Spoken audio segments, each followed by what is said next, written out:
Hey, welcome to Papa Z's Bees. We're going to do the inspection on the kitchen hive today, and we're going to try to edit this thing down where you don't have to see all the gory little details of stuff. First of all, we're going to take it apart as usual. This thing was really stuck together. The propolis that the bees are using is just really strong, so it takes me a while to get this thing apart, but eventually I do.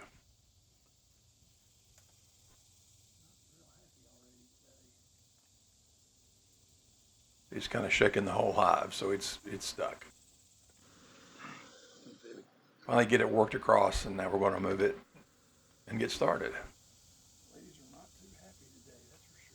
First thing I'm going to do is take the queen excluder off here. In fact, I've tried to clean off a little bit of the burr comb off the queen excluder, but I thought, well, it'll be easier to go ahead and do the inspection and then take some of that off a little bit later.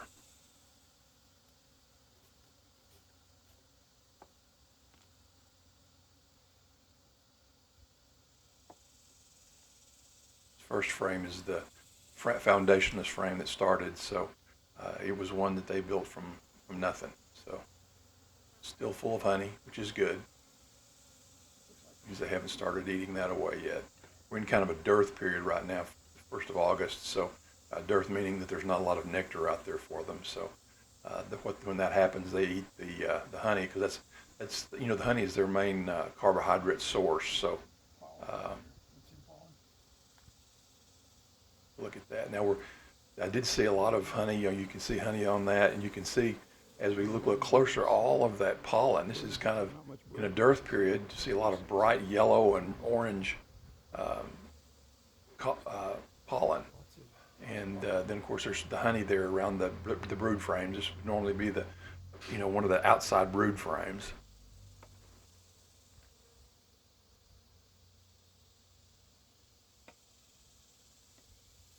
Further we get into this thing, the more the bees tend to come out and want to hang on the side of the box.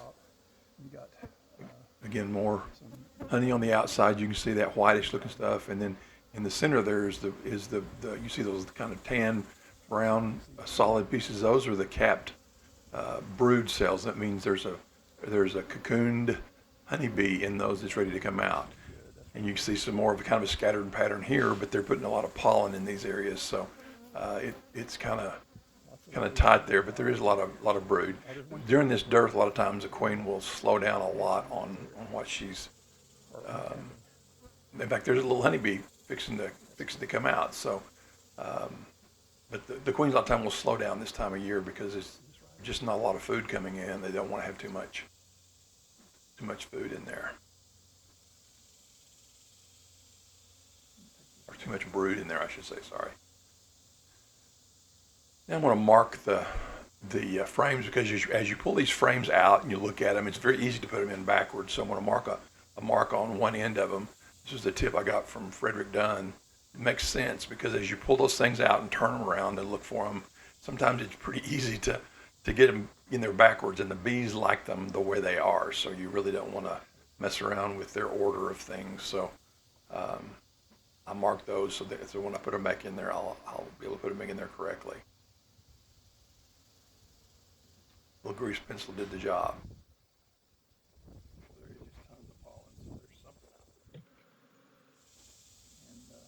And we'll kind of skip through here and go on through these things. Won't stop at every one of them because there's not always something interesting. Well, this was another interesting one in that it had a lot of brood on it. Of course, it's one of the center frames, so that's what you would expect. Seeing a lot of larvae in there, which is good, which means there are going to be some more bees in those places. So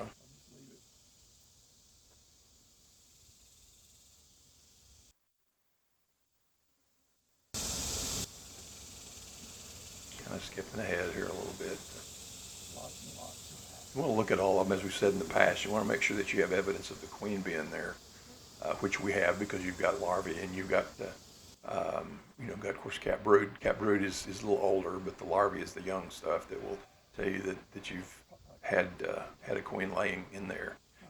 Left this frame in there. This frame was so full. I was really shocked at the amount of stuff on that side of the hive. For some reason, This side of this hive always tends to be the busiest, and you can see again the bees are starting to go on the outside.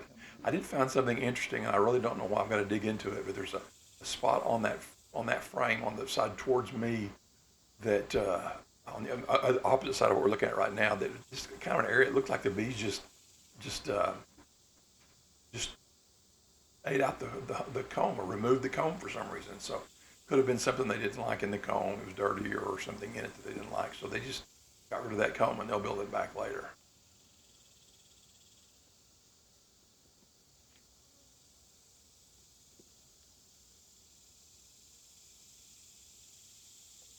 Last frame, this is another frame that was foundationless from the beginning. So again, it was just a bare empty frame and they built all of the honeycomb in that. This will be a resource hive, our resource frame since it's on the outside. So a lot of bees working honey. Now we'll scoot all the frames back together because you want to keep them kind of centered, keep them as close as you can to one another. The little ears on the top of the frames kind of is good spacing, so that'll keep the spacing correct. So you go all the way through, put all the frames back in, kind of space them out, and make sure they're, again, they're centered. Leave a little bit of space on the edges, and pretty much it. Now we're going to have to smoke those things and get them off the side so I can put the thing back together without hurting any bees. You can see on this side there's a lot of bees bearding on the front side of the hive, which is where the entrance is. Trying to clean off some of that burr comb off of the queen excluder, but it's pretty hard to get it off of there. Got to work on that.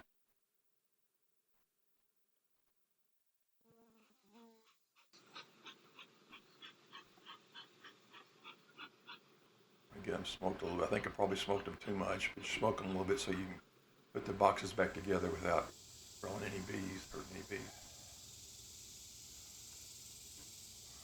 The super back on. Honey super meaning the superstructure on the very top where you get the honey that we'll get to partake of at some point, probably next year. Let's take the frame out and just see what it was. It was one that was probably a third to half full.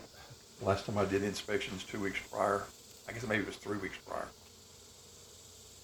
Been in this dearth period again where there's no nectar, and so when that happens, they start eating their stores locally, and so they've probably eaten 20-25% on the other side. On this side of here, they've eaten almost all of it away. So there's, again, that's just to be expected this time of year. When we get back in the fall nectar flow, they'll pick back up and they'll hopefully they'll fill those up, and maybe we'll get a little bit of a harvest before we shut everything down for the year.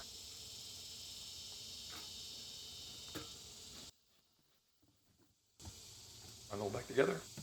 There we go. Well, thanks for watching. See you next time.